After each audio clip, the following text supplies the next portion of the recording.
ઓમ શ્રી ગણેશાય નમઃ. જય શ્રી કૃષ્ણ મિત્રો.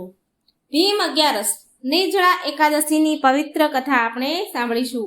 એનું મહાત્મ્ય સાંભળીશું, એનું કેટલું ફળ છે એ પણ સાંભળીશું અને સાથે વાર્તા પણ આપણે સાંભળીશું. ઓમ નમો ભગવતે વાસુદેવાય. મિત્રો, આજે હું તમને જેઠ શુક્લ પક્ષની નિર્જળા એકાદશીની કથા કહેવા જઈ રહી છું. એકવાર યુધિષ્ઠિરે ભગવાન કૃષ્ણને પૂછ્યું કે હે જનાર્દન, જેઠ શુક્લ પક્ષમાં જે એકાદશી આવે છે તેનું નામ અને મહત્વ વિસ્તારથી કહો.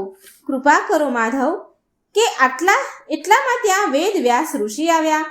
એટલે ભગવાન શ્રી કૃષ્ણ બોલ્યા, ધર્મરાજ, આ મહાન એકાદશીનું વર્ણન પરમ ધર્માત્મા સત્યવતી નંદન વેદ વ્યાસજી જ કરશે, કારણ કે વેદ વ્યાસજી બધા શાસ્ત્રો અને વેદોના પારંગત વિદ્વાન છે. વેદ વ્યાસજી બોલ્યા, પ્રત્યેક મહિનાની બંને પક્ષની એકાદશીના દિવસે ભોજન ન કરવું જોઈએ, અન્ન ન ખાવું જોઈએ. મનુષ્યએ સ્નાન આદિથી સ્વચ્છ થઈને પવિત્ર થઈને ભગવાન શ્રી વિષ્ણુની પૂજા કરવી અને નિત્ય કર્મ સમાપ્ત થઈ ગયા પછી બીજા દિવસે એકાદશીના પારણા કરવા અને નિત્ય કર્મ સમાપ્ત થઈ ગયા પછી બ્રાહ્મણોને, સુયોગ્ય બ્રાહ્મણોને ભોજન જમાડવા અને પછી સ્વયં પણ ભોજન કરવું. આ સાંભળી પાંડુપુત્ર ભીમસેન કહે છે કે પરમ બ્રહ્મ બુદ્ધિમાન પિતામહ, મારી વાત સાંભળો. મહારાજ યુધિષ્ઠિર, માતા કુંતી, દ્રૌપદી, અર્જુન, નકુલ અને સહદેવ આ બધા એકાદશીમાં ભોજન નથી કરતા અને મને પણ ભોજન ન કરવાનું કહે છે, પણ હું એમ કહી દઉં છું કે મારાથી ભૂખ સહન નથી થતી. આ વાત સાંભળી વ્યાસજી બોલ્યા, મૃત્યુ પછી જો સ્વર્ગ લોકમાં જવા માંગો છો અને નર્કને દૂષિત સમજો છો તો બંને પક્ષની એકાદશીના દિવસે ભોજન ન કરતા. તો ભીમસેન બોલ્યા, હે ઋષિવર, હું સાચી વાત કહું કે એકવાર ભોજન કર્યા પછી જ પણ મારાથી વ્રત નથી થઈ શકતું, તો ઉપવાસ કેવી રીતે કરું? હું કેવી રીતે કરી શકું? મારા ઉદરમાં જે ભૂખ નામની જે અગ્નિ છે તે સદાય પ્રજ્વલિત રહે છે. જ્યારે હું બહુ વધારે ખાઉં છું ને ત્યારે જ એ શાંત થાય છે. માટે હે મહામુનિ, એક વર્ષમાં માત્ર એક જ વાર ઉપવાસ કરી શકું છું, જેનાથી સ્વર્ગની પ્રાપ્તિ થાય, જેને કરવાથી હું કલ્યાણનો ભાગી થઈ શકું. કૃપા કરીને મને એવું કોઈ વ્રત બતાવો જેનું હું નિયમપૂર્વક પાલન કરી શકું. ત્યારે વ્યાસજી બોલ્યા, હે ભીમ, જેઠ માસમાં જે શુક્લ પક્ષમાં એકાદશી આવે છે તેનું નામ છે નિર્જળા એકાદશી. તું નિર્જળા એકાદશીના દિવસે નિષ્ઠાપૂર્વક વ્રત કર. માત્ર કોગળા કરવા માટે મુખમાં જળ નાખી શકાય છે, નહીં તો વ્રતનો ભંગ થશે. કોઈ પણ પ્રકારનું પાણી મોંમાં ન નાખવું, નહીં તો વ્રત ભંગ થઈ જશે. એકાદશીના દિવસે સૂર્યોદયથી લઈને બીજા દિવસના સૂર્યોદય સુધી પાણીનો ત્યાગ કરવો તો આ વ્રત પૂરું થાય છે. બીજા દિવસે દ્વાદશીના દિવસે નિર્મળ જળથી સ્નાન કરવું, બ્રાહ્મણો અથવા જરૂરિયાતમંદોને યથાશક્તિ દાન કરવું, આ બધું કાર્ય પૂરું કરીને ભોજન કરવું. વર્ષની જેટલી પણ એકાદશી છે એ બધી જ એકાદશીનું ફળ મનુષ્યને આ નિર્જળા એકાદશીમાં પ્રાપ્ત થઈ જાય છે. આ નિર્જળા એકાદશીના દિવસે મનુષ્ય પ્રાપ્ત એ ફળ કરી લે છે. આમાં કોઈ શંકા નથી. શંખ, ચક્ર અને ગદા ધારણ કરવા વાળા ભગવાન કેશવે મને કહ્યું હતું, જે મનુષ્ય બધું છોડીને મારા શરણમાં આવી જાય છે અને એકાદશીમાં નિરાહાર રહે છે તો એકાદશી કરનારા મનુષ્ય બધા પાપોમાંથી છૂટી જાય છે. એકાદશી વ્રત કરવા વાળા મનુષ્યની પાસે વિશાળ કાય, વિકરાળ આકૃતિવાળા કાળા રંગના દંડ તથા પાશધારી યમદૂત નથી આવતા. અંતકાળમાં પીતાંબરધારી સૌમ્ય સ્વભાવવાળા સુદર્શન ચક્ર ધારણ કરનારા અને મનની સમાન ગતિથી ચલાવવા વાળા ભગવાન વિષ્ણુના પાર્ષદ આવીને ભગવાન વિષ્ણુના ધામમાં લઈ જાય છે. માટે નિર્જળા એકાદશીનું વ્રત પૂરા મનથી શ્રદ્ધાપૂર્વક ઉપવાસ વ્રત કરવું જોઈએ. જો ભીમ, તું પણ નિર્જળા એકાદશીના દિવસે પાપોથી મુક્તિ મેળવવા માંગે છે, મુક્તિ મેળવવા પૂરા મનથી ઉપવાસ અને શ્રી હરિ ભગવાનનું પૂજન કર. સ્ત્રી હોય કે પુરુષ, તેના મોટામાં મોટા જો પાપ કર્યા હોય તો તે એકાદશીના પ્રભાવથી ભસ્મ થઈ જાય છે.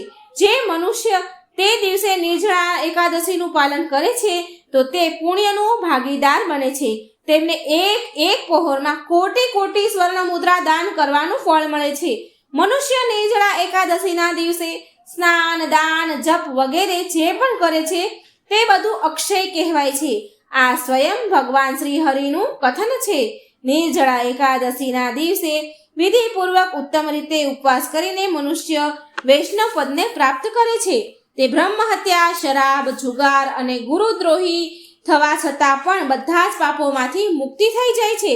હે કુંતી નંદન, નિર્જળા એકાદશીના દિવસે શ્રદ્ધાળુ સ્ત્રી પુરુષો માટે જો વિશેષ દાન અને કર્તવ્ય છે તો તે દિવસે પાણીમાં શયન કરનારા ભગવાન વિષ્ણુનું પૂજન અને ગાયનું દાન કરવું જોઈએ. તમારી દાન કરવાની શક્તિ અનુસાર પર્યાપ્ત દક્ષિણા અને ભાત ભાતની મીઠાઈઓ યથાશક્તિ પ્રમાણે યથાપૂર્વક બ્રાહ્મણોને સંતુષ્ટ કરવા જોઈએ. ભીમ આવું કરવાથી બ્રાહ્મણ અવશ્ય સંતુષ્ટ થાય છે અને તેના સંતુષ્ટ થવાથી શ્રી હરિ ભગવાન મોક્ષ પ્રદાન કરે છે.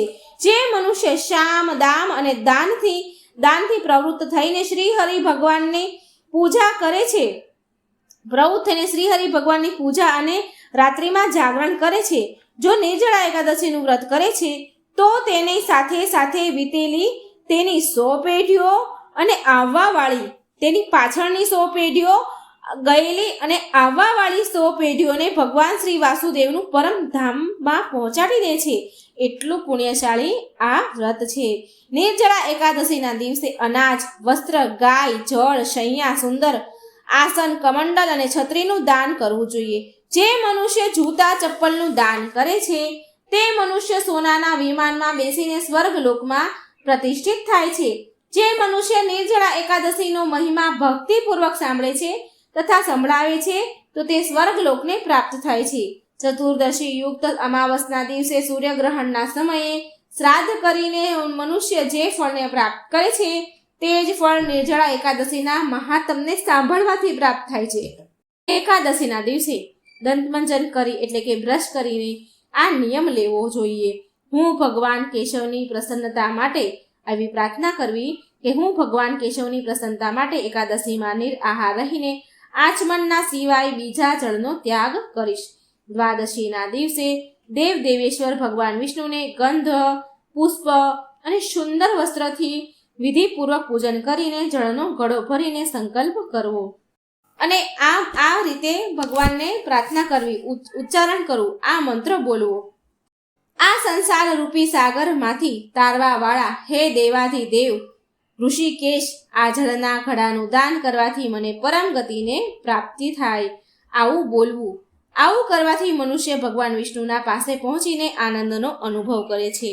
જે મનુષ્ય આ પ્રકારે પૂર્ણ રૂપથી પાપનાશીની નિર્જળા એકાદશીનું વ્રત કરે છે તે બધા જ પાપોમાંથી મુક્ત થઈને પરમાનંદને પ્રાપ્ત થાય છે. નિર્જળા એકાદશીનું મહત્વ સાંભળીને પાંડુ પુત્ર ભીમે નિર્જળા એકાદશીનું વ્રત આરંભ કરી દીધું. ત્યારથી નિર્જળા એકાદશીને ભીમ એકાદશી અને પાંડવ એકાદશીના નામે ઓળખાવા લાગી. હવે આવો સાંભળીએ આપણે નિર્જળા એકાદશીની એક લોકકથા. એકવાર એક આદમીના નવા લગ્ન થયા હતા. તેની પત્ની તેના પિયર ગઈ હતી અને તે તૈયાર થઈને તેની પત્નીને લેવા માટે જઈ રહ્યો હતો તેના સાસરા જતો હતો. રસ્તામાં તેણે એક ગાયને તળાવમાં જતી જોઈ. તે ગાય પાણી પીવા માટે તળાવમાં ઉતરી ગઈ, પણ તે કિચડ હોવાના કારણે તે બહાર નીકળી ન શકી. તે અંદર ફસાઈ ગઈ. ગાયે જ્યારે આ આદમીને ત્યાંથી નીકળતા જોયો તો તે ગાયે તેની જોડે મદદ માંગવા લાગી. પણ તે આદમી બોલ્યો કે મેં તો નવા કપડાં પહેર્યા છે અને હું મારા સાસરે જઈ રહ્યો છું. જો હું તારી મદદ કરવા માટે પાણીમાં ઉતરીશ તો મારા કપડાં ગંદા થઈ જશે. અને પછી તેની વાત સાંભળીને ગૌ માતા તો ઉદાસ થઈ ગયા અને ગાય માતા કિચડમાં ફસાવતા જઈ રહ્યા હતા. ઊંડા કિચડમાં ઉતરવા લાગ્યા અને અંતે પાણીમાં ડૂબી ગયા. પછી ગાયે તે આદમીને શ્રાપ દીધો કે હવે 8 પહોર બાદ તું ગધેડો બની જઈશ. આ સાંભળી તે આદમી ડરી ગયો અને તેની ભૂલ માટે ગૌ માતાને માફી માંગવા લાગ્યો. પણ ત્યાં સુધીમાં તો બહુ મોડું થઈ ગયું હતું. ગાય માતા પાણીમાં ડૂબી ગયા હતા. તે આદમી ઉદાસ મનથી સાસરે પહોંચ્યો અને ત્યાં પહોંચતા તેની પત્નીને ઘરે જવા માટે કહ્યું. ત્યારે તેના સાસુ સસરા તેને આગ્રહ કરે છે, એક રાત રોકાવા માટે કહે છે. કહ્યું કે હજી હમણાં જ આવ્યા છો, કમસે કમ એક રાત તો રોકાઈને જાઓ. પણ તે આદમી કંઈ સાંભળવા માટે તૈયાર થતો નથી. ત્યારે તેની પત્ની બોલી કે જુઓ ને, આ બધા કેટલો બધો આગ્રહ કરે છે, એક રાત રોકાઈ જવા માટે કહે છે તો કેમ નથી રોકાઈ જતા. પછી તેણે તેની પત્નીને બધી જ ગાયના શ્રાપવાળી બધી જ ઘટના એની પત્નીને સંભળાવી. તેની પત્ની પતિવ્રતા સ્ત્રી હતી એટલે એની સાથે જવા માટે તૈયાર થઈ ગઈ. તેની પત્ની તેની સાથે ઘરે આવી અને પછી પેલો આદમી ગધેડો બની ગયો હતો. હવે તે આદમી ગધેડો બનીને પૂરો દિવસ ઘરે પડ્યો રહે. પત્નીને પણ કંઈ સમજમાં આવતું ન હતું કે ક્યાં જાઉં, શું કરું, કોની પાસે હું મદદ માંગું. થોડા દિવસ પછી ખાવાના પણ ફાફા પડી ગયા. હવે ગધેડો બનેલો એનો પતિ એનો આદમી એની પત્નીને કહે છે કે મને બહાર લઈ જઈને તું મજૂરી કર, જેનાથી ઘરમાં ખાવા પીવાનો સામાન આવી શકે. પતિની વાત સાંભળીને તે પત્ની માની ગઈ અને તે ગધેડાને લઈને બહાર કામ શોધવા માટે નીકળી પડી. તેના નગરમાં રાજા તેના મહેલની બહાર કૂવો ખોદાવી રહ્યો હતો. કૂવામાંથી નીકળેલી માટીને દૂર ફેંકવાનું કામ હવે તે સ્ત્રીને મળી ગયું. ગધેડાની પત્નીને એ કામ મળી ગયું. તે સ્ત્રી માટીનું તગારું તેના માથા ઉપર મૂકીને લઈ જતી હતી. આ જોઈને ત્યાંના કામ કરનારા લોકો એ સ્ત્રીને એવું કહે કે તારી પાસે તો ગધેડો છે, તો તું આ માટી તારા માથા ઉપર કેમ ઉપાડે છે? તું આ માટી ગધેડાની પીઠ પર મૂકીને કામ કેમ નથી કરતી? આ સાંભળી તે સ્ત્રી તેમના સવાલનો જવાબ દીધા વગર જ નીકળી જતી અને તેનું કામ કર્યા કરતી. અને ત્યાંનો રાજા પણ કૂવાના કામકાજને તેની આંખોથી જોઈ રહ્યો હતો. અને રાજાને પણ આ જોઈને ખૂબ આશ્ચર્ય થતું હતું. હવે આ પ્રકારે ઘણા બધા દિવસો વીતી ગયા. જ્યારે રાજાની આ વાતને જાણવાની ઉત્સુકતા વધી તો તેણે તેના સૈનિકને એક દિવસ તે સ્ત્રીને બોલાવવા માટે મહેલમાં મોકલ્યો. જ્યારે તે સ્ત્રી રાજાના દરબારમાં આવી તો રાજાએ તે સ્ત્રીને પૂછ્યું કે હું રોજ જોઉં છું કે તું ક્યારેય ગધેડાને માટી ઉઠાવવા માટે નથી વાપરતી. આ જોઈને મને બહુ હેરાની થાય છે. શું કારણ છે? ત્યારે એ સ્ત્રી બોલી કે આ ગધેડો નથી પણ મારો પતિ છે. તે સ્ત્રીએ ગાય માતાએ જે શ્રાપ આપ્યો હતો એ પૂરી ઘટના રાજાને સંભળાવી. રાજાએ તેના નગરના વિદ્વાન પંડિતોને બોલાવીને આનો ઉપાય પૂછ્યો. ત્યારે એક પંડિતે કહ્યું કે જો કોઈ તેની 108 એકાદશીનું ફળ આને આપી દે તો આ આદમી તેના અસલ રૂપમાં આવી જશે. રાજાએ તેના નગરમાં પૂછપરછ કરાવી કે કોઈએ 108 એકાદશી કરી છે તો એનું ફળ આપે. પણ આખા નગરમાં પૂછ્યા પછી રાજાના સૈનિકોને એક ડોશીમાં મળ્યા. તેણે પૂરી 108 એકાદશી કરી હતી. રાજાના સૈનિકો તે ડોશીને લઈને રાજાના મહેલમાં લઈને આવ્યા. રાજાએ તે ડોશીમાને કહ્યું કે તમે આ ગધેડાને 108 એકાદશીનું ફળ આપી દો તો હું તમને ખૂબ ધન આપીશ. ત્યારે તે ડોશીમાં બોલ્યા, મહારાજ, મને તમારા ધનની કોઈ લાલસા નથી, પણ છતાંય હું મારી 107 એકાદશીનું ફળ આને હું આપી શકું છું, પણ નિર્જળા આ એક એકાદશીનું ફળ હું આને નહીં આપું, કારણ કે માત્ર નિર્જળા એકાદશીનું વ્રત એનું ફળ પૂરા વર્ષના એકાદશીનું ફળ પ્રાપ્ત કરી શકાય છે. માત્ર નિર્જળા એકાદશીથી પૂરા વર્ષનું ફળ મળે છે. વિષ્ણુધામની પ્રાપ્તિ થાય છે. મારી તો હવે ઉંમર થઈ ચૂકી છે. હવે આગળની નિર્જળા એકાદશી આવવાના પહેલા જો હું મરી ગઈ તો મને આ નિર્જળા એકાદશીના ફળ સ્વરૂપ ભગવાન વિષ્ણુના ધામમાં સ્થાન મળશે. આટલું કહીને તે ડોશીએ 107 એકાદશીનું ફળ તે ગધેડાને આપી દીધું, જેના પરિણામ સ્વરૂપ તે તેના અસલ રૂપમાં આવી ગયો. પરંતુ એક એકાદશીના કારણે તેનું શરીર આદમી જેવું તો થઈ ગયું, પણ ગધેડાની પૂંછડી ન ગઈ. પૂંછડી ગધેડાની એમની એમ રહી. એકાદશી વ્રત બધી જ એકાદશીઓમાંથી નિર્જળા એકાદશીનું મહત્વ જાણ્યા પછી તે પતિ પત્ની, રાજા અને નગરના બધા જ લોકો બધી જ એકાદશીનું વ્રતનું પાલન કરવા લાગ્યા. અને એકાદશીના વ્રતના પ્રભાવથી તે આદમીની ગધેડાની પૂંછડી પણ ચાલી ગઈ અને આખું નગર સુખ સમૃદ્ધિથી ભરાઈ ગયું. તો મિત્રો, આટલી મહત્વપૂર્ણ, આટલી ફળદાયી આ નિર્જળા એકાદશી છે. આ એક એકાદશી કરવાથી આખા વર્ષની એકાદશીનું ફળ મળે છે. તો મિત્રો, પૂરા શ્રદ્ધા ભક્તિભાવથી એકાદશી કરજો. આ વ્રત કથા સાંભળજો. આ વિડીયો બીજાને પણ શેર કરજો, જેથી આ એકાદશી વ્રત સાંભળવાનો લાભ પણ બીજાને મળે. ઓમ નારાયણ વિદ્મહે વાસુદેવાય ધીમહિ તન્નો વિષ્ણુ પ્રચોદયાત. જય શ્રી હરિ, જય મા લક્ષ્મી. એકાદશી માતાની જય. મિત્રો, આજે આપણે એકાદશી માતા અને દરજીની કથા સાંભળીશું. બહુ સમય પહેલાની વાત છે. એક નાના એવા ગામમાં ઘનશ્યામ નામનો એક દરજી રહે છે. દરજીના પરિવારમાં તેની પત્ની, એક 5 વર્ષનો દીકરો હતો. ઘનશ્યામ માત્ર ભગવાનની ભગવાનના જ કપડાં સીવતો હતો, જે વાઘા કહીએ, જે ભગવાનના પોશાક કહીએ એ જ સીવતો હતો. ઘનશ્યામનો જે 5 વર્ષનો પુત્ર હતો તેણે તેનું નામ ગોપાલ રાખ્યું હતું. જ્યારે તેનો પુત્ર માત્ર 5 વર્ષનો હતો ત્યારે ઘનશ્યામની પત્ની બીમાર રહેવા લાગી અને એક ગંભીર બીમારીના કારણે તે સ્વર્ગવાસ થઈ ગઈ. હવે તો ઘનશ્યામ એના પુત્ર ગોપાલની સાર સંભાળ રાખે. આવી રીતે ધીરે ધીરે સમય વીત્યો. ઘનશ્યામ એના દીકરાને હંમેશા સાથે રાખતો. જ્યારે એનો દીકરો 14 વર્ષનો થયો તો ઘનશ્યામે એના પુત્ર ગોપાલને પણ સિલાઈનું બધું જ કામ શીખવાડી દીધું. હવે ગોપાલ પણ તેના પિતાના કામમાં હાથ વધારે છે, મદદ કરે છે, બધા કામ કરાવે છે.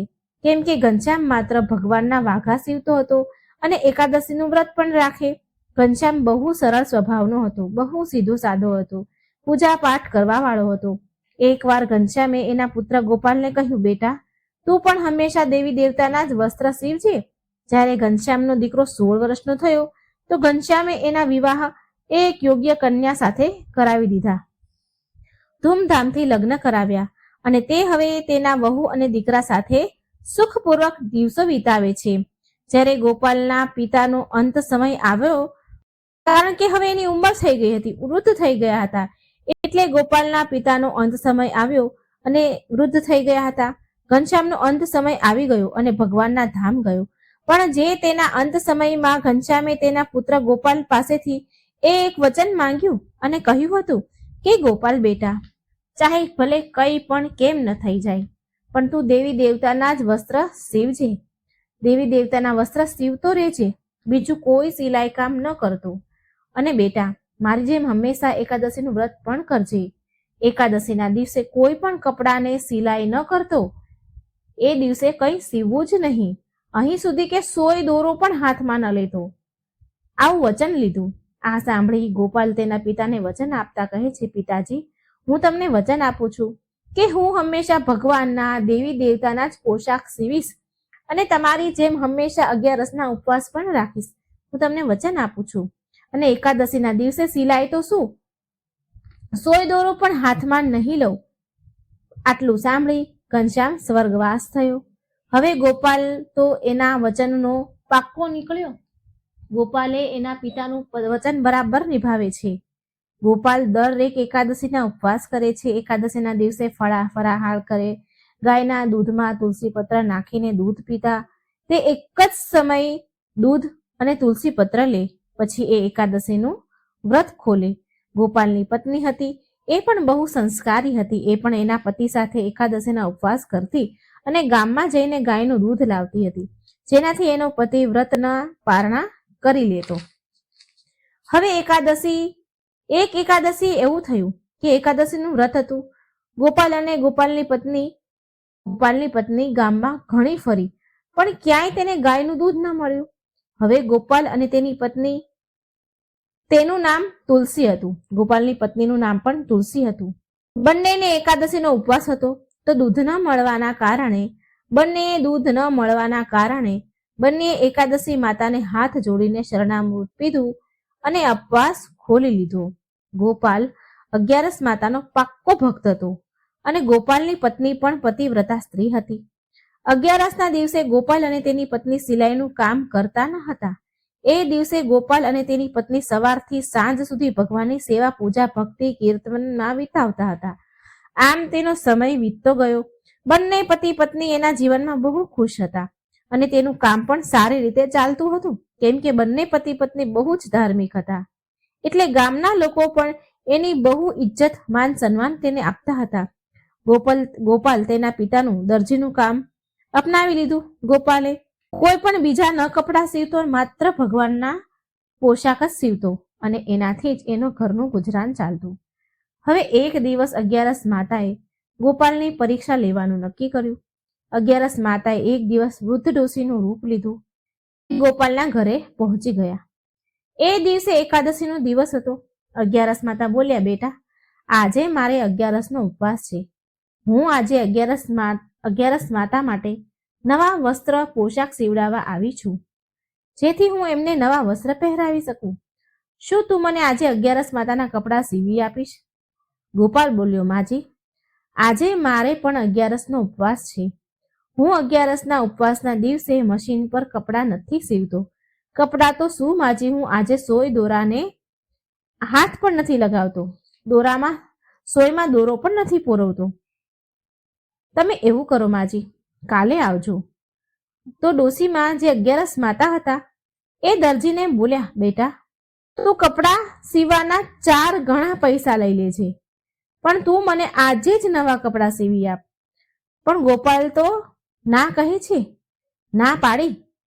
અને 11 માતા તો વારંવાર કપડાં સીવવા માટે વિનંતી કરવા લાગ્યા, પણ ગોપાલ એની વાત માનતો જ નથી. એના વચનથી ડગ્યો જ નહીં. આવી રીતે 11 માતા ડોશીના રૂપમાં તે ત્યાંથી ચાલ્યા ગયા. થોડી વાર પછી જે 11 માતા જે ડોશીમાનું રૂપમાં હતા એ ફરીથી પાછા ગોપાલ પાસે આવ્યા. આ વખતે હવે 11 માતાના હાથમાં ઘરેણાની પોટલી હતી, કાપડની હતી. 11 માતાએ ગોપાલને ઘરેણાની પોટલી આપતા કહ્યું, બેટા મારી પાસે આ ધન છે, બહુ ઘરેણા છે, આ બહુ બધું ધન લઈ લે, પણ મને 11 માતાના કપડાં આજે જ સીવી આપ. કેમ કે બેટા મારે 11નું વ્રત છે અને મારે 11 માતાને નવા વસ્ત્ર પહેરાવા છે. આ જોઈ ગોપાલ બોલ્યો, માજી મારે ધનની કોઈ લાલચ નથી. માજી હું તમને સત્ય વાત કહું છું. જુઓ ડોશીમાં, હું આજના દિવસે સિલાઈ નથી કરતો, કારણ કે મેં મારા સ્વર્ગવાસી પિતાને વચન આપ્યું હતું, માટે હું આજના દિવસે વસ્ત્ર નથી સીવતો. માજી તમે કાલે આવજો. તમારે આજે કપડાં સીવડાવવા છે તો કોઈ બીજા દરજી પાસે ચાલ્યા જાઓ, પણ હું આજે કપડાં નહીં સીવી આપું. 11 માતા બોલ્યા ગોપાલને કે બેટા કપડાં તો હું તારી પાસે જ સીવડાવીશ, કેમ કે તું જ ભગવાનના સારા કપડાં સીવે છે. આમ કહીને 11 માતાના રૂપમાં ડોશીમાં ત્યાંથી ચાલ્યા ગયા. એના પછી સાંજના સમયે ગોપાલ વ્રત ખોલવા બેઠો. ગોપાલની પત્ની ગોપાલને કહે છે, સ્વામી આજે તો પૂરા ગામમાં મને ક્યાંય ગાયનું દૂધ ન મળ્યું. કેટલો ફરી પણ ક્યાંય દૂધ ન મળ્યું. હવે આપણે વ્રત કેવી રીતે ખોલીશું? તો ગોપાલ હસીને બોલ્યો, અરે ભાગ્યવાન, તું આટલા સમયથી મારી સાથે રહે છે તો તને ખબર નથી કે જ્યારે દૂધ ન મળ્યું, કંઈ વાંધો નહીં, જા તુલસી પત્ર અને શરણામૃત લઈ આવ, હું એનાથી જ મારું એકાદશીનું વ્રત ખોલીશ. પછી ગોપાલની પત્ની તુલસી દલ અને ચરણામૃત લઈ આવી, જેનાથી બંને પતિ પત્નીએ એકાદશીનું વ્રત ખોલ્યું, પારણા કર્યા. એ દિવસે રાત્રે ગોપાલ અને તેની પત્ની તેનું વ્રત ખોલીને સૂઈ ગયા. હવે અડધી રાતનો સમય થયો તો જ્યારે ગોપાલ અને તેની પત્ની સૂતા હતા તો ઘરનો દરવાજો ખખડવાનો અવાજ આવ્યો. અડધી રાતનો સમય હતો. ગોપાલની પત્ની તો ઊંઘ ઉડી ગઈ. દરવાજો ખખડ્યો એટલે, બારણાનો અવાજ આવ્યો એટલે તેણે ગોપાલને ઉઠાડ્યો કે જુઓ તો, કોઈ આપણા દરવાજો આવ્યું છે, કોઈ દરવાજો ખખડાવે છે. ભલા આટલી રાત્રે કોણ આવ્યું હશે? ગોપાલ બોલ્યો, અરે તુલસી તું સૂઈ જાને, હું જોઉં છું કોણ છે. પછી ગોપાલ તેનો ઘરનો દરવાજો ખોલે છે તો એ જ ડોશીમાં ત્યાં બેઠેલા દેખાયા. ડોશીમાં બોલ્યા, બેટા હવે તો રાતના 12 વાગી ગયા છે, બીજો દિવસ શરૂ થઈ ગયો છે, શું હવે તું મને 11 માતાના વસ્ત્ર સીવી આપીશ? ગોપાલ ડોશીમાને જોઈને હસવા લાગ્યો અને બોલ્યો કે આવો માજી, લાગે છે કે તમે 11 માતાના પાક્કા ભક્ત છો. આવો માજી, મારા ઘરની અંદર આવો. પછી ગોપાલ બોલ્યો કે મને કપડું આપો અને કયા માપના વસ્ત્ર સીવવાના છે એ મને કહી દો. તમારા 11 માતાની મૂર્તિ કેટલી મોટી છે, કયા માપની છે, કયા માપથી હું એમના વસ્ત્ર સીવું? એટલામાં ગોપાલની મોટી દીકરી આંખો ચોળતી ચોળતી રૂમની બહાર આવી તો 11 માતા બોલ્યા, બેટા જે આ તારી દીકરી છે ને એટલી જ મારી 11 માતાની મૂર્તિ છે, તો આના જ માપના કપડાં મને સીવી આપ. પછી ગોપાલે તેની દીકરીના માપના કપડાં સીવ્યા. ગોપાલ જુએ છે કે ડોશીમાં જે 11 માતા છે હજી પણ ત્યાં જ ઊભા છે. એટલે ગોપાલ બોલ્યો, ડોશીમાં આમ ક્યાં સુધી ઊભા રહેશો? એમ કરો કે આપ ઘરે જતા રહો કે પછી અહીં બેસી જાઓ, 3 કલાક પછી તમે વસ્ત્ર લઈ જજો. તો ડોશીમાના રૂપમાં 11 માતા કહે છે, હું તો કપડાં લઈને જ ઘરે જઈશ. તો ગોપાલ બોલ્યો, ઠીક છે માજી, તમે પેલા પાટલા ઉપર બેસી જાઓ. ડોશીમાં ત્યાં એક પાટલો હતો, એના ઉપર બેસી ગયા. ગોપાલ હવે અડધી રાત્રે 11 માતાના કપડાં સીવે છે. ચણિયા ચોળી સીવી દીધી, ચણિયા ચોળી શણગારી, કાચ લગાવ્યા, લેસ લગાવી, ગોટા લગાવ્યા, બધું જ લગાવ્યું અને સારી રીતે ચણિયા ચોળી સીવી અને ઘડી કરી વાળી દીધી. ત્યાં સુધીમાં તો 4 વાગી ગયા હતા. ચણિયા ચોળી સીવીને ડોસીમા પાસે ગોપાલ આવ્યો.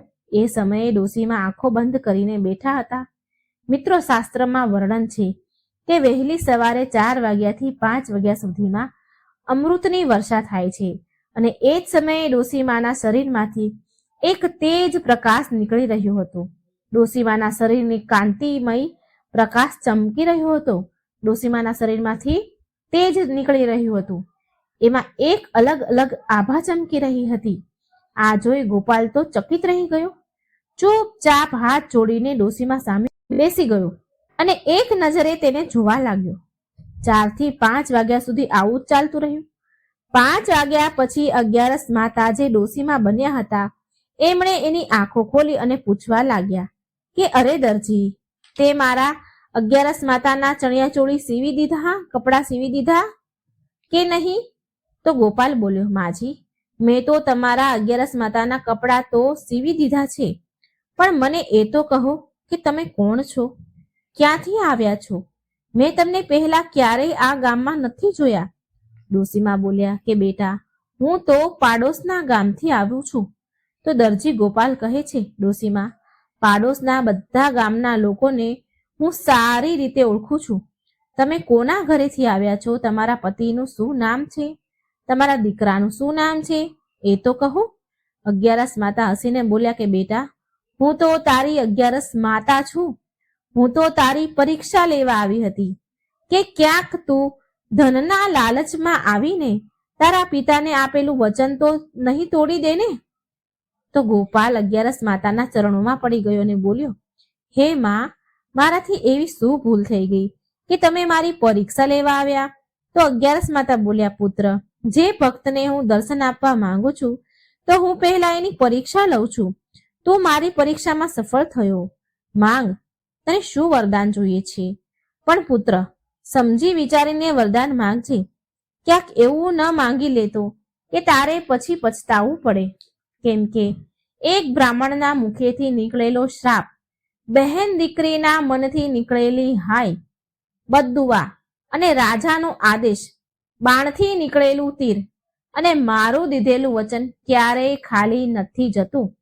ત્યારે ગોપાલ દરજી બોલ્યો, હે માતા, મારી પાસે ધન દોલત, ઘર, મકાન, પત્ની, બાળક તમારા આશીર્વાદથી બધું જ છે.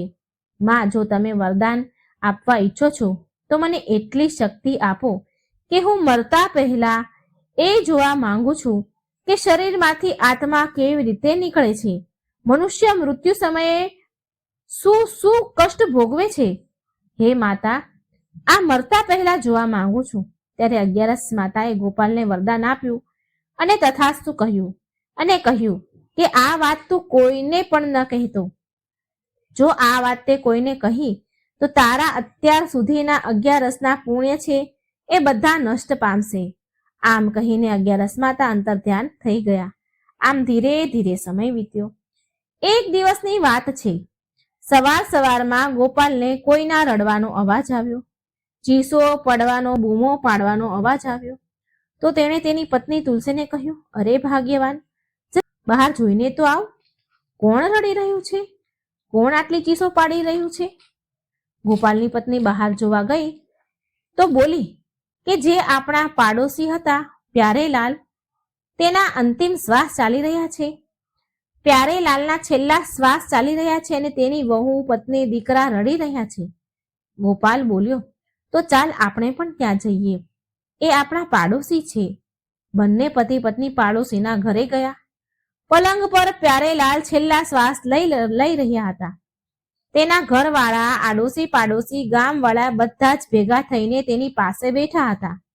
ગોપાલ અને તુલસી બંને ત્યાં જઈને બેસી ગયા કે એટલામાં પ્યારેલાલની દીકરી આવી અને તેના પિતા પાસે આવી. એટલામાં પ્યારેલાલના પ્રાણ પંખીડું ઉડી ગયા. માનો કે એના પ્રાણ તેની દીકરીમાં જ અટકેલા હતા. દીકરીને જોવા માટે જે તરસી રહ્યા હતા. દીકરીને જોતા જ એનો જીવ ચાલ્યો ગયો. એવામાં ગોપાલે જોયું કે મૃતકની આત્મા તેના શરીરમાંથી નીકળી રહી છે. થોડી ઉપર ઉઠી અને પાછી મૃતકના શરીરમાં પાછી આવી ગઈ છે. આત્મા ફરીથી બહાર આવી, ફરી શરીરમાં ચાલી ગઈ. આવું ઘણી બધી વાર થયું. આત્મા શરીરની બહાર જાય, પછી પાછી અંદર પ્રવેશે શરીરમાં. તો ગોપાલ દરજીએ આત્માને પૂછ્યું કે તું વારંવાર આ મૃતકના શરીરમાં કેમ જાય છે? તો આત્મા ગોપાલ દરજીને કહે છે કે આ મૃતક બહુ મોટો ધર્માત્મા પુરુષ હતા. હંમેશા દાન, ધર્મ, ઉપવાસ કરતા હતા. ક્યારેય તેના જીવનમાં એણે ખોટું કામ કર્યું નથી. ન કોઈ ચોરી, લૂંટફાટ કરી, ન કોઈની નિંદા કરી.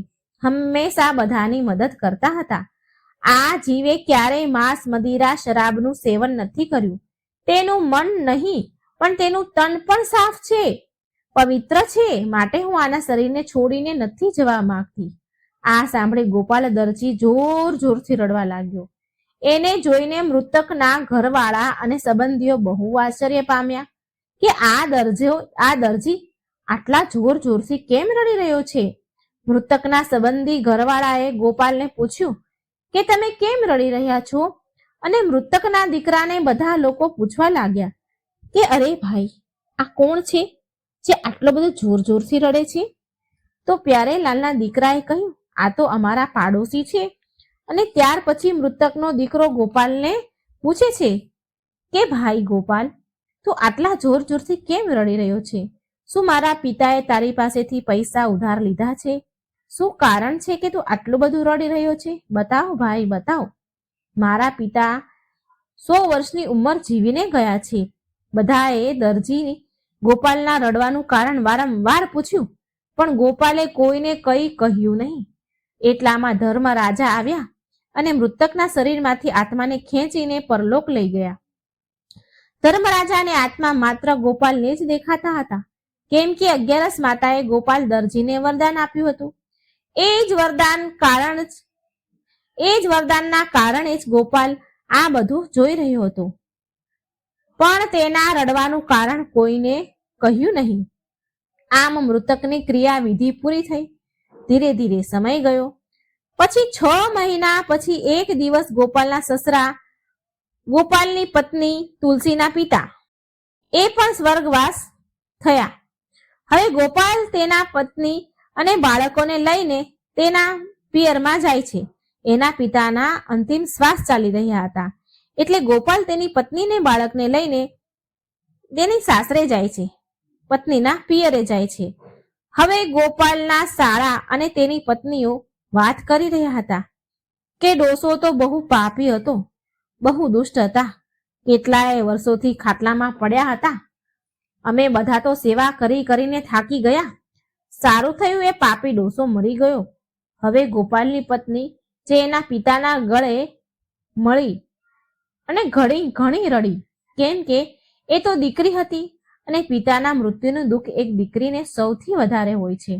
કેમ કે વહુ અને દીકરા સેવા કરવાના કારણે તેના પિતાથી ત્રાસી ગયા હતા, પણ એક દીકરી માટે તેના પિતા બધું જ સર્વસ્વ હોય છે. હવે ગોપાલની પત્ની તુલસી એના પિતાને બાથ ભરી ભરીને જોર જોરથી રડવા લાગી. ત્યારે તુલસીના પિતાના શરીરમાંથી આત્મા બહાર નીકળી અને એકવારમાં જ ધર્મરાજા સાથે પરલોક જવા લાગી. ત્યારે ગોપાલે તેના સસરાની આત્માને પૂછ્યું કે તમે એક જ વારમાં પરલોક જવા તૈયાર થઈ ગયા, કેમ? ત્યારે એની આત્મા ગોપાલને કહે છે કે જુઓ, આ વ્યક્તિ બહુ પાપી અને દુષ્ટ હતા. તેણે ક્યારેય કોઈ વ્રત ઉપવાસ નથી કર્યા, ન કોઈ દાન ધર્મ કર્યા, ન કોઈ પુણ્યનું કાર્ય કર્યું. હંમેશા ખોટું બોલ્યા, ચોરી કરવી, નિંદામાં જ લાગેલા રહેવું, આ બધા એના કામ હતા. હંમેશા મદિરા પાનનું સેવન કરતા, માંસ ખાતા, દારૂ સિગરેટ પણ પીતા, અને તેનું મન જ નહીં પણ તેનું તન પણ અપવિત્ર છે. માટે હું આના શરીરને છોડીને બીજા શરીરમાં જવા માંગુ છું. આ સાંભળી ગોપાલ જોર જોરથી હસવા લાગ્યો. હવે ગોપાલને હસતા જોઈને ત્યાં આવેલા બધાને આશ્ચર્ય થયું. ગોપાલની પત્ની તુલસી તેના પતિની પાસે આવી અને તેના પતિને પૂછવા લાગી, સાંભળો છો, અહીં મારા પિતાનું મૃત્યુ થયું છે અને તમે જોર જોરથી હસી રહ્યા છો? તમને શું થઈ ગયું છે? જ્યારે પાડોશીના પિતા મર્યા હતા પેલા પ્યારેલાલ, ત્યારે તો તમને બહુ બોકાસા પાડી પાડીને રડી રહ્યા હતા, જેમ કે તમારા કોઈ સગા મરી ગયા હોય. અને આજે મારા પિતાનું મૃત્યુ થયું છે તો તમે ખડખડાટ હસી રહ્યા છો? આજે તમારે મને કહેવું જ પડશે, શું વાત છે, શું કારણ છે આમ કરવાનું? તો ગોપાલ બોલ્યો, સમય આવશે એટલે હું તને બધી જ વાત કરીશ. તુલસી બોલી કે ના, પહેલા મને કહો કે મારા પિતા શું તમારા દુશ્મન હતા? રડવાની જગ્યાએ હસી રહ્યા છો. શું મારા પિતા તમારા દુશ્મન હતા જે તમે એના મૃત્યુ પર રડવાની જગ્યાએ હસી રહ્યા છો? ગોપાલ બોલ્યો, અરે તુલસી, એવી કોઈ વાત નથી. અત્યારે અંતિમ સંસ્કારની તૈયારી ચાલી રહી છે. આ બધું પૂરું થવા દે, પછી હું તને કહીશ. હવે અંતિમ સંસ્કારની તૈયારીઓ પૂરી થઈ અને તેના અંતિમ સંસ્કાર થઈ ગયા ગોપાલના સસરાના. એટલે તુલસી ફરી ગોપાલ પાસે આવી અને પૂછવા લાગી કે મને હવે કહો, તમે મારા પિતાના મૃત્યુ પર કેમ હસ્યા? તો ગોપાલ તેની પત્ની તુલસીને કહે છે કે અરે તુલસી, હજી 12 દિવસ બાકી છે, ઘરમાં બહુ મહેમાન છે, 12 દિવસનો શોક ચાલશે, પછી બધી વાત કરીશું. આ બધા જોશે તો શું કહેશે? આપણા ઘરે જઈશું ત્યારે હું તને બધી સત્ય વાત કહીશ. હવે તો તુલસી 12 દિવસ વીતવાની વાટ જોવા લાગી. પછી ધીરે ધીરે 12 દિવસ પૂરા થયા. ગોપાલ તેના બાળકોને તુલસીને લઈને તેના ઘરે આવ્યો. ઘરે આવવાની સાથે તુલસી બોલી, હવે મને કહો, જો આજે તમે મને વાત ન કરી તો મારું મરેલું મોઢું જોઈશો. હવે તો ગોપાલ વિચારે છે, જો મારી પત્ની મરી ગઈ તો મારા બાળકનું શું થશે? ગોપાલ સારી રીતે જાણતો હતો કે સ્ત્રી હઠ કેવી હોય છે, માટે તેણે વિચાર્યું, મારી પત્નીને સત્ય કહી દઉં. ગોપાલ તુલસીને એની પાસે બોલાવે છે અને પાસે બેસાડીને 11 માતાના વરદાનની બધી વાત કહે છે. પાડોશી પ્યારેલાલના મરવા પર રડવાનું, તેના પિતાના મૃત્યુ પર હસવાનું કારણ શું હતું એ બધું જ ગોપાલ એની પત્નીને કહે છે. એ વાત કહે છે અને પછી વાત પૂરી થતા જ ગોપાલ બેભાન થઈને જમીન પર પડી ગયો. આ જોઈ તુલસી જોર જોરથી રડવા લાગી અને બોલી, હે 11 માતા, મને માફ કરી દો, મારા પતિને જીવતા કરો.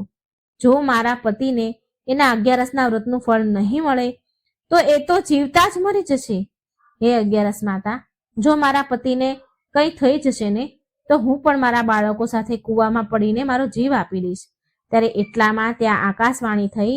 11 માતા બોલ્યા, પુત્રી, તારો પતિ જીવતો છે, સાથે એના 11ના વ્રતના ફળ પણ અમર છે, એ ક્યારેય નષ્ટ ન થઈ શકે. હું તો એની પરીક્ષા લઈ રહી હતી કે 11ના વ્રતના ફળ નષ્ટ થવાની વાત સાંભળીને એ વરદાનના રહસ્યને છુપાવે કે પછી બતાવે. આ રહસ્યને ક્યાં સુધી છુપાવી શકે છે? પણ આ તો એક સાચા હૃદયનો વ્યક્તિ છે, આણે તો તારાથી પણ કંઈ નથી છુપાવ્યું. ગોપાલે 11ના ફળ નષ્ટ થઈ જવાની વાત ખબર હોવા છતાં પણ તને આ બધી વાત કરી. એટલામાં ગોપાલ ઊભો થયો અને 11 માતાએ જતા જતા એના ઘરને ઠોકર મારી. હવે તો ગોપાલના ઘરમાં અન્નધનના ભંડાર ભરાઈ ગયા, તેનું મહેલ જેવું ઘર બની ગયું. ત્યાર પછી જ્યારે 11 માતાનું વ્રત આવ્યું તો ગોપાલની પત્નીએ તેના પતિ સાથે 11નું વ્રત રાખ્યું અને કથા સાંભળી, પૂજા કરી. હવે તો એ રોજ 11 માતાના કથા વાર્તા સાંભળતા, વાંચતા, કહેતા અને અપાર શ્રદ્ધા 11 માતામાં હતી તેમને, કારણ કે ગોપાલ બાળપણથી જ તેના પિતાને 11નું વ્રત કરતા જોતો આવ્યો હતો. 11 માતાના આશીર્વાદથી બંને પતિ પત્ની અને તેના બાળકો સુખી જીવન જીવવા લાગ્યા. અન્નધનના ભંડારમાં ભર્યા માતાજીએ. તો આવો 11 માતાનો વ્રતનો પ્રભાવ છે. બોલો 11 માતાની જય. મિત્રો, જો તમને આ વાર્તા પસંદ આવી હોય તો વિડીયો લાઈક કરજો, શેર કરજો અને ચેનલને સબસ્ક્રાઈબ જરૂર કરી દેજો. જય શ્રી હરિ વિષ્ણુ, જય મા લક્ષ્મી, જય 11 માતા. જય શ્રી કૃષ્ણ. રાધે રાધે.